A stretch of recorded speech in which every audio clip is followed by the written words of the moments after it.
Bungalow बघताय मी कोयल from Nashik property. आज तुमच्यासाठी घेऊन आली आहे पाथर्डी फाट्यापासून अगदी 500 मीटर अंतरावर एक्सप्रेस इन हॉटेलच्या अगदी मागेच हा रो बंगलो। तुम्हाला मिळणार आहे स्पेशियस अशी कार पार्किंग।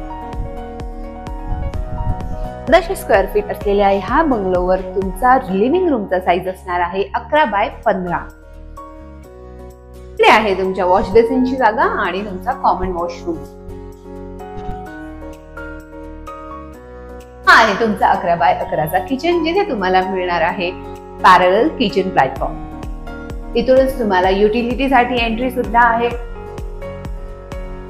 युटिलिटी एरिया मध्ये तुम्हाला मिळणार आहे 2000 लिटरचा अंडरग्राउंड वॉटर टँक। आता फर्स्ट फ्लोअर वर जाऊया। फर्स्ट फ्लोअरला मिळणार आहे तुम्हाला 2 बेडरूम। हा आहे तुमचा फर्स्ट बेडरूम। 11 बाय 11 साईज असलेल्या ह्या बेडरूमला तुम्हाला अटॅच बाल्कनी सुद्धा मिळणार आहे।